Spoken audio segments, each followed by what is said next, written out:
Mr. right. Chairman, Yes, ma'am. members of the board, Dr. Yes. Casey. Yes, ma'am. Thank you all for having us here today. We're here to present HR's FY24 annual report. I have with me today both Assistant Directors of HR, Kristi Brittle and Mandy Pilk, who will be co-presenting with me. Each year, we come before you to share with you trend data to show you how we are progressing as a workforce. And I'm so glad Dr. Casey put us right after Mr. Harrison and Mr. Durkin, because all the employee investments that he talked about, I think this report you'll be real pleased with, because it will show you how those investments have paid off. Real happy with today. All good news. Right. All right. So Chesterfield is a high-performing organization with a solid reputation of being a great place to work. We have been recognized over the past 5 years at the national, state, and regional level with 20 best-in-class awards for our workplace. And over the years, HR has received 19 NACO awards for our innovative programs and services that directly impact our employees. And we just received some good news yesterday that we will be sharing publicly about our workplace. So again, real good news on the employee front. So HR has 35 employees that work in our department, 5 core teams. We have employment, human resources, information systems, compensation and benefits, employee relations, and our administration team. Most of our HR professionals have HR certifications, professional designations, and advanced degrees. Another major division of our department is the Employee Medical Center. The staff there, we have 11, includes a physician, 4 nurse practitioners, 3 LPNs, and then medical support staff. So I believe the county is very fortunate to have such a dedicated team of HR and medical professionals that day in and day out take care of our workforce. I'm also very pleased about our department, because I think behind every great workforce is a great HR department, and I think we have some of the best, and they're sitting over to my right, your left. So how do we attract and retain quality employees? We have 4 approaches that we've listed for you on this slide, and I believe they remain relevant in today's labor market. They include promoting a culture of work-life balance, which we know is important for longevity, offering competitive pay and benefits, which Mr. Harris talked a lot about, cultivating our own talent pool through succession planning. I'm a product of that. And today, we'd like to focus on the last bullet, which is to develop innovative recruitment strategies that appeal to high-caliber applicants, because we know that there are fewer individuals entering the labor market, and more of our employees are becoming eligible for retirement. So we have to be very intentional about our approach to recruitment and recruiting good talent. So at this time, I'll turn it over to Mandy, and she will talk about ways we recruit. Thank you, Mary. I'll start off by discussing HR's enhanced recruitment plan. While we have a number of strategies for each of the 3 objectives that are listed here, in the interest of time, we're going to focus on one strategy for each objective. Our first objective is to increase the number of qualified applicants, and our strategy here is to partner with the digital media coordinator to expand our social media outreach.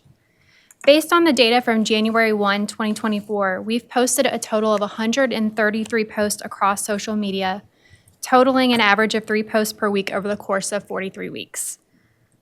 For the time period of January 1st to October 25th of this year, we had 9,310,060 video views, which is an increase of 84,215% when compared to the same period last year. And yes, that's just for employment posts. Later, you'll hear more about our increase in applications and interest in Chesterfield County as an employer. So very quickly, we're going to flip through a few slides and show you some examples of our social media presence and the digital media coordinator, Katie Kamensky's fun and creative way of driving engagement and applicants to our job website. Here are some additional posts featuring our interns, our great staff over in General Services Fleet, and Girl Scouts delivering cookies to recognize our employees for Public Service Recognition Week. But the tall person in the back is not a Girl Scout. I think that's our county administrator. That's an intern, right? Right. These posts highlight some of the benefits that county employees enjoy, including our state-of-the-art fitness center, on-site learning opportunities, and our full-service employee medical center. And then here are a few lighthearted posts that show how fun it is to work for Chesterfield County. The social media platforms that we utilize are Facebook, Instagram, and LinkedIn, and we look forward to our continued partnership with the Department of Constituent and Media Services. Our second objective is to develop and nurture a robust talent pipeline for future employment. And our strategy here is to outreach schools and organizations both inside and outside of the region. Our first strategy focuses on getting out there through social media, but it's also important that we're doing outreach in the community. And that includes not just the HR team, but other departments as well. This is a visual representation of the many partnerships and outreach efforts that the county has participated in to market Chesterfield as an employer of choice. And if I could just mention, we're starting very early because next week, one of our staff will be visiting a kindergarten class to talk about employment opportunities in local government. So, yeah. Catch them early. Train them up.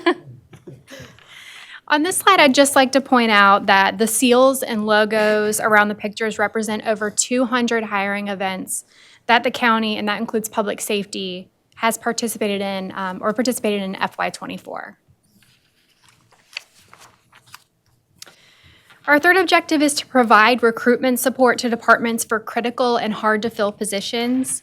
And our strategy here is to increase internal data collection and benchmark with other localities to set measurable recruiting metrics. Critical and hard-to-fill positions include positions that have multiple openings or multiple positions, such as family services workers, police officers, firefighters, STEM positions, and other technical positions like doctors and lawyers.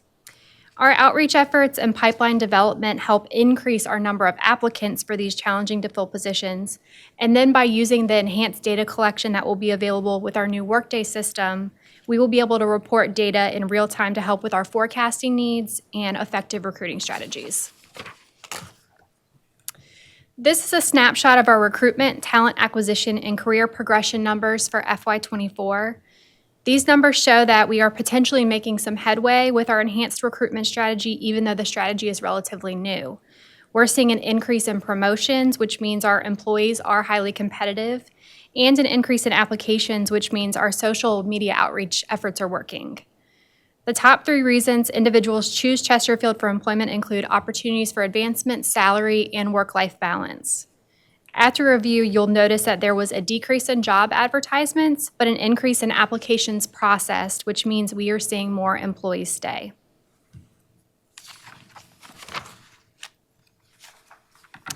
This slide summarizes the applicant clearance processes that the county requires to ensure our employees meet certain standards to be public servants, which includes drug testing, an FBI criminal background check, and an educational verification. And these numbers include pre-employment as well as promotions and transfers. With these applicant clearance processes, less than 3% resulted in disqualification from employment. I'm now going to turn it over to Kristi to highlight ways we reward. Thank you, Mandy. Just like with recruitment, we have 3 objectives related to supporting the county's compensation philosophy.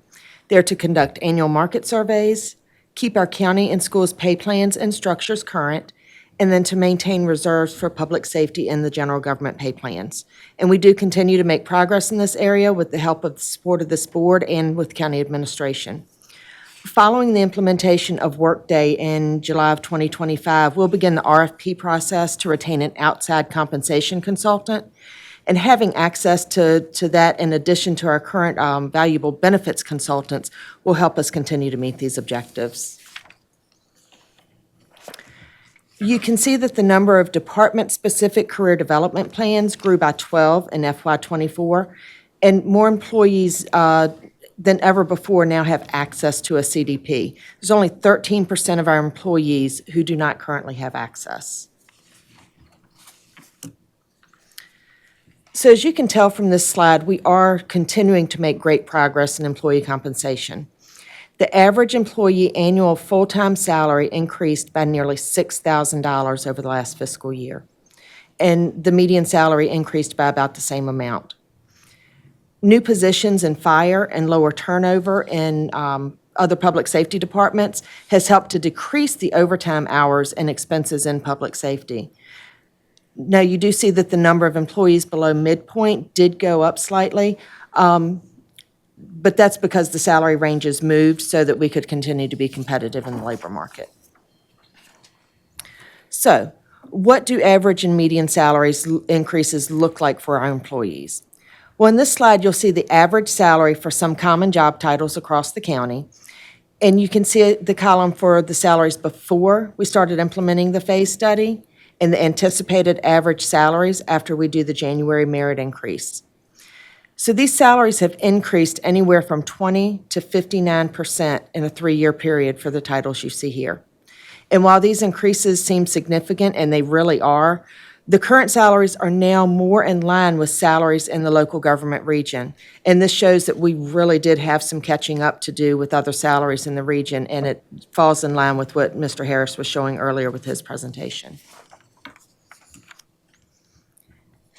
And Mr. Durkin didn't tell me he was going to steal my slide, but this slide shows a similar comparison for public safety employees and does include emergency communication officers. We started including them in the public safety pay plan earlier this year, and their increases have ranged from 24 to 39%. So in line with the budget presentation from Mr. Harris and Mr. Durkin, here you see a comparison of compensation investments this board has approved over the past 5 years to help bring employee salaries in line with those in the region.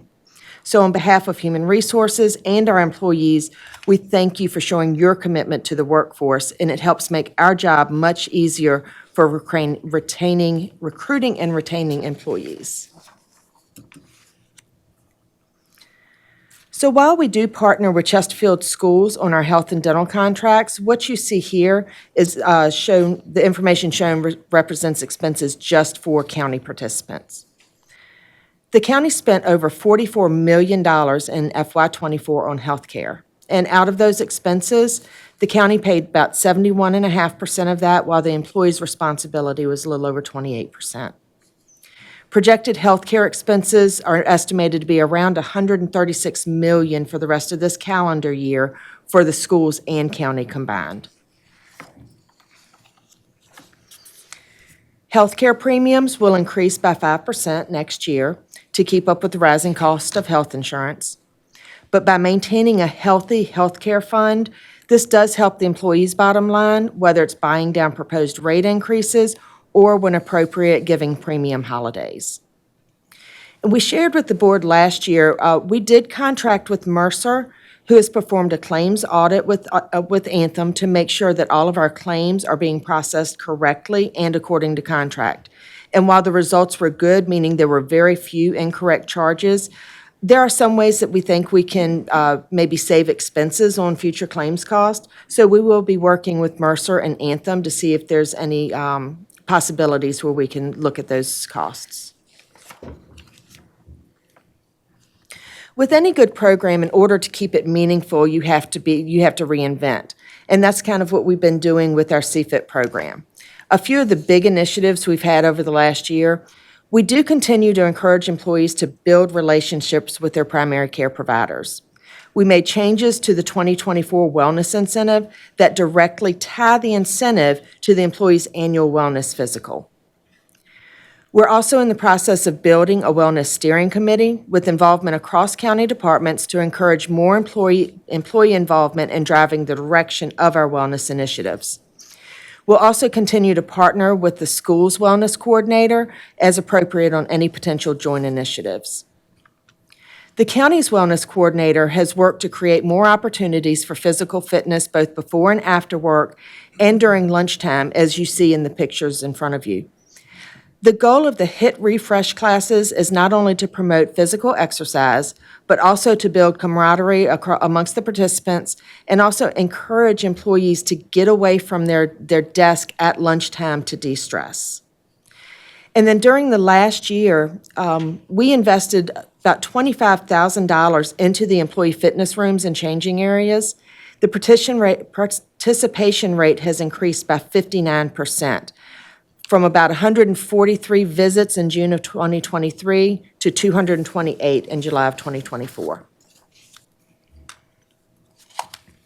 The Employee Medical Center continues to be a great benefit for county and schools employees, allowing them to see board-certified medical providers on site relatively quickly. The number of visits have remained consistent. However, we did notice a decrease in wellness visits as compared to prior years while we were in the pandemic. However, the number of physicals conducted for public safety positions have increased in recent years, and we do expect that trend to continue. And also, with the board's support, we are expanding our services to employees with the startup of a behavioral health program, and that will employ a psychologist and clinicians to serve county employees. And it just so happens, our program coordinator and clinician, Paul Brasler, just started with the county yesterday, and he is here with us today. So Paul, if you would stand up, please. He had no idea when he came in yesterday that he was going to have to stand up at the board meeting today. Surprise.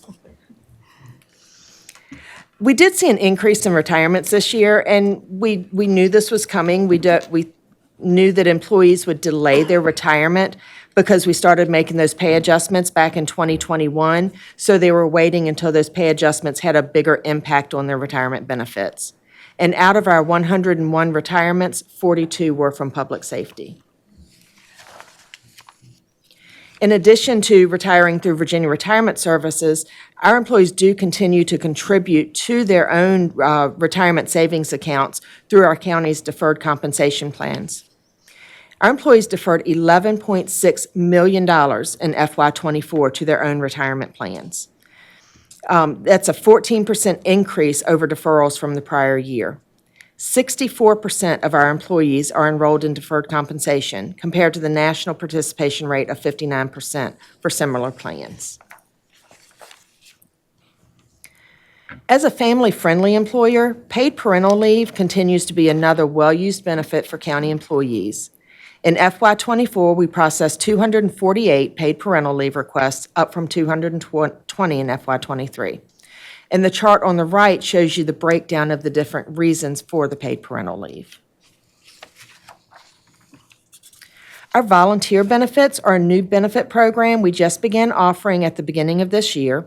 The chart you see displays the various types of additional coverages the employees have elected through Pierce Insurance, and the numbers you see in parentheses are the numbers of contracts for each of those types of insurance. Pierce representatives indicate that for an organization our size, they would expect around 2,000 contracts, and with over 2,600 contracts at the end of this fiscal year, you can see we're on the higher end of employee participation. So now I'll turn it back over to Mandy to talk about the ways we retain. Thanks, Kristi. In a previous slide, we talked about the three main reasons employees chose Chesterfield. One was opportunity for advancement, one was salary, and one was work-life balance. This slide shows you some of the other incentives we use to recruit and retain employees, and these are common amongst high-performing organizations. In addition to these programs that are managed by county HR, there are a number of other programs that support and recognize our workforce and help with our recruitment initiatives. Everyday Excellence is a way of recognizing employees through awards presented during Board of Supervisors meetings that commend employees who are pursuing excellence every day through their work. Employees who retire with 25 years or more full-time service are recognized with a retirement commemorative brick, which is an engraved brick placed in the courtyard in front of the historic courthouse, and employees also receive a replica brick as a keepsake. Model County Government Day, which happened today, gives county high school students an opportunity to learn more about local government and the great careers that are available with the county, and I think we have some students here today. No Hi. kindergartners, though, No, yet. not yet, maybe soon. They're coming. Each year, employees are given 24 hours of paid community service leave that allows them the opportunity to volunteer in the community. Employees who retire with 15 years or more full-time service received a framed retirement resolution from the Board of Supervisors, which recognizes their achievements during their time with the county. And then finally, coworker kudos are a way for employees to recognize and show appreciation for their coworkers, and that is sent out on a monthly basis to all county staff. Although county and schools have separate HR departments, in many ways we are one employer, and so having consistency in personnel practices where possible is good. This chart shows our joint efforts with the schools and some future opportunities to seek alignment across both entities. And we look forward to the continued partnership and collaboration with schools. Turnover is always a complex topic because some turnover is good, like when a probationary employee is not working out and you have to do a probationary release. And some turnover is expected, like retirements following decades of service to the county. So what we try to focus on is actual turnover, which excludes probationary releases and retirements. And based on that definition, the county's actual turnover rate has consistently decreased over the past 3 years, as you will see displayed in the red highlighted bars. Again, we attribute the decrease in turnover rates in part to the county's focus on employee compensation, enhanced benefits, and work-life balance. For public safety, turnover dropped from 8.1% to 7.96% in FY24, and as you can see from the chart, actual turnover dropped significantly from 4.35% to 2.67% in FY24. There's a lot of work that happens in the employee relations space, but thankfully in FY24, most of the work involved accommodating employees in the workplace and not complaints of discrimination or harassment. We view the accommodations as a positive because that demonstrates that employees feel like they can come to us if they have a special need. HR is thankful for the partnership with the County Attorney's Office, department leaders, and managers who offer support in implementing proactive measures to maintain work environments that are free of discrimination and harassment. I will now turn it back over to Mary to conclude today's presentation. Thanks, Mandy. So we will look at a few workforce demographics and then wrap up with some final comments. So our workforce demographics have remained pretty consistent for the most part. A couple points to mention here. The boxes you see bounded in green, they represent full-time and part-time numbers, and then the rest of the boxes are full-time only. So the total number of full-time employees increased by 106 over FY23. Minority employees in the workforce increased from 29% to 30%, which is significant because this is the first time we've crossed the 30% mark. Also, 24% of our department heads are minorities, so that equates to 10 of our 42 leaders, and that's up from 4 minority leaders in 2014. For FY24, there were approximately 2,900 employees living in the county, an increase of about 40 employees over FY23. But we think it's important to note that not all county employees want to live in the county because they may have family connections or they could have inherited property from family members outside of our locality. So we don't think that there will ever be 100% of county employees that both live and work in the county, and that's okay as long as they choose Chesterfield to work. So this slide next shows you the number of county employees by generation. Also over on the far right, we list for you the number of separations by generation in the blue column. So we saw that the highest increase in employees joining the county were Generation Z, who are ages 26 and younger, and followed closely by millennials, who are aged 27 to 47. And those leaving the county, as you would expect, at higher rates are the baby boomers and the Gen Xers, as they are retirement eligible or approaching retirement eligibility. Next slide shows you a few of the county administrators' updated FY24 and FY25 workforce priorities. HR continues to align our programs and services to Dr. Casey's priorities. And this slide shows you just a few of his priorities for employees, and I'll touch on them briefly. Expansion of the Employee Medical Center is the first one. We're currently working with architects to design our new space, which we are scheduled to co-locate with the IST staff over at their building, and construction is expected to be complete in December of 2026. And that location will help us house not only our Employee Medical Center staff, but also the behavioral health staff. And as we shared, Paul's here now, our program manager for the behavioral health program. We plan to pilot that service first to public safety and human services, as they are the frontline contacts for our citizens. And then we hope to grow the program so that we can add the rest of the workforce as well as schools employees. And related to the last bullet on the chart in front of you, I call that Dr. Casey's catch-all.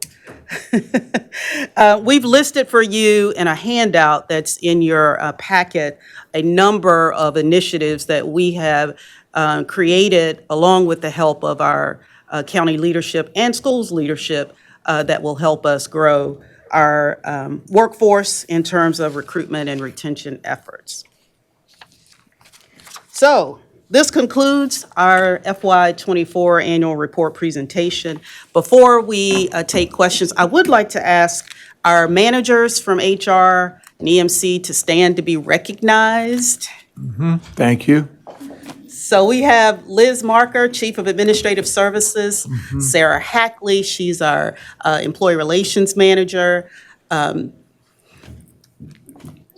Renee Chalmers, our Employment and HRIS Manager. This is like a test. That's right. So excited. Courtney Heilman, Compensation and Benefits Manager. Dr. Tim Silver, he's our physician over at the EMC. And standing behind him is Laura Jensen, our nurse practitioner and practice manager. And of course, you guys met Paul again, behavioral health, behavioral coordinator. So, I think I'd be remiss if I didn't say thanks to this board, because you all have really made our job much easier. We get to tout a lot of great facts and figures, but behind this is a lot of work that this board directed, from competitive compensation and benefits to a very supportive work environment where folks know that they're valued and that we value their family and give them that balance. We talked about the paid parental leave and how that's really paid off, not only for families that are having children, but also for families who are dealing with taking care of parents themselves. So thank you to the board for your support throughout the years. And again, we really appreciate you having our backs throughout this journey. So thank you. Thank you so very much, Mary and team. You all have done a tremendous job, and you did great with your time, too. Better than any other group, I must say. You did better. I'm looking at everything. But anyway, thank you so much. Any comments or questions from the supervisors? I have a comment. Right here. And I think I have some.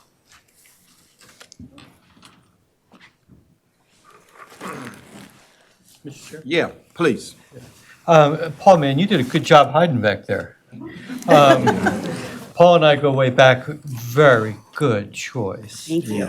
We worked here at Chesterfield for 13 years together, I guess, right? Or it was 7 of those 13. And we've stayed in touch throughout a lifetime. And so it is nice to have you back. It proves that Chesterfield is a lot like Hotel California. You really don't ever leave. So it's great to be working again together at Chesterfield. Thank you, Dr. Miller. Supervisor, next. Who's next? Mr. Chair, Yes. so I say thank you for all your hard work. I do realize, if you look at the collection of the presentations today, that both what Matt's team did and what your team did, it's, I think the takeaway for the community is to understand that we have had to make some tough choices, quite frankly, to make sure that we remain competitive in Chesterfield County for our employees. And something, if you looked at totality of those slides, is something we didn't do for a long time. And I remember when our turnover rate for public safety was 10 plus. I remember when we hired over 600 people in a 10-year period for a 500-man department, or person department, as you could say. Tremendous men and women in the organization. So it's good to see the turnover rates down, because as we retain the intellectual property, it's how we can provide a much better service to the community and not have to spend as much money to constantly recruit and retrain new employees. And it's not just on the public safety side, it's for the entire county. And so thank you for your hard work and your continuation to, if you look at those numbers, we had a lot of people eligible to retire. And there's a challenge coming up because we're not just competing in the Richmond market anymore. We're competing globally in the United States because every other jurisdiction around the country is having the same problem in retaining and hiring talent. And so we have to make sure that we are providing our best opportunity for people to realize that Chesterfield County is, as we like to say, a great place to live, work, and play and raise a family. So thank you. Thank you. Yeah, outstanding. Any other speaker? Mr. Chair, Yes, Mr. Ingram. I think the retention rate is huge, but I think part of that goes to culture. We've focused more on the balance of life and work in the county, as well as making sure we don't have the highest compensation. I think that's important. I don't think there may be a particular position that we're higher than our regional peer that we measure against, but in general, we're not. No. What we are is we have a better perception of a work-life balance and the employer of choice. And we're seeing that in public safety especially, but in all areas. And I know on the Social Services Board, we've seen a tremendous decrease. When I first joined the Social Services Board, we were seeing a huge turnover at year 5. And now we're seeing mostly turnover in that probationary period, not in years 5 plus, which is huge because to Mr. Carroll's point, trying to retrain and bring people up into a position of leadership, although we want our people to advance, we want them to have those opportunities, we can't have that turnover so fast that there's no consistency. And we're seeing a change in that with all of the above strategy, not with the highest compensation, but with a total package. So thank you for all the work you're doing. Excellent, excellent. Any other comments?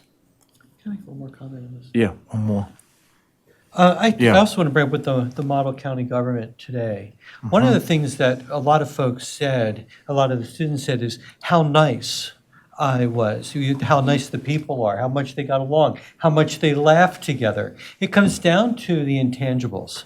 And I do say to both Mr. Engel and Mr. Carroll's point in that, we won't necessarily may not be able to match regional partners or regional folks that are competition. But it's the intangibles when it comes right down to it. And it's the friendships, those kind of things. It's the community, it's the family feel that is Chesterfield County. And it starts from the top and it just goes and funnels right through human resources. So thank you all for the hard work that you all do. It shows every day. And that's why folks, when they stick around for 5 years, they're here for a long time. Thank you. Next supervisor.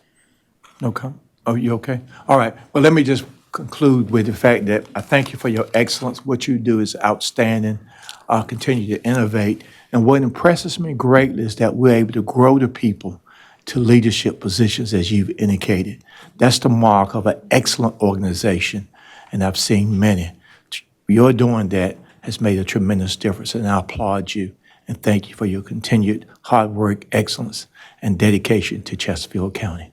Thank you. Thank you, Mr. Hall. Now, I'm sorry. You said something that is true. I'm gonna let you add. I'm gonna let it add because I think it's gonna be I think good. that was very, very clear in the search for the police chief and how deep our bench is here and how our leadership team is very, very supportive of each other. There's a great family feel there, so they're definitely supportive of everybody. So thanks. Thank you. Thank you. All right, we applaud you. Thank you. Thank you. Thank you.